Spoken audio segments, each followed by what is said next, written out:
Ito naman pong si BARM Chief Minister Makakuha itiniyak ang focus sa serbisyo habang papalapit ang pagtatapos ng transition period. Bombosay Olis muling nagbabalik. Habang papalapit ang pagtatapos ng transition period sa Bangsamoro Autonomous Region ng Muslim Mindanao, muling pinagtibay ni Chief Minister Abdul Rauf Sami Gambar ay Makakuha ang kanyang focus sa tungkulin bilang pinuno ng rehiyon. Sa kanyang pahayag, mga ka-Nation, biniging diin ni Makakuha na ang mga hamon sa kasalukuyan ay nangangailangan ng mas matibay na dedikasyon upang matiyak ang maayos na paghahatid ng serbisyong pampubliko at mapanatili ang kaligtasan at seguridad ng mga komunidad.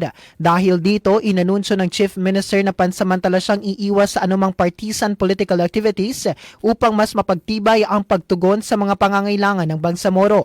Ayon sa kanya, ang hakbang ay naglalayong isantabi ang mga pagkakaibang politikal at isulong ang mas malawak na kooperasyon para sa kapakanan ng mamamayan, lalo na sa mahalagang yugto ng transisyon ng pamahalaan. Binigyang diin din ni Makakuha na mananatiling pangunahing direksyon ng kanyang pamumuno ang pagpapabuti ng kalidad ng buhay ng mga Bangsamoro habang patuloy ang mga reforma at programa ng pamahalaan sa rehiyon.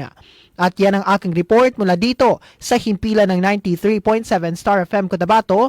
Ako si Bombosay Olis and this is Bombo Radio Philippines, the #1 and most trusted source of news and information. Basta Radio. Bombo!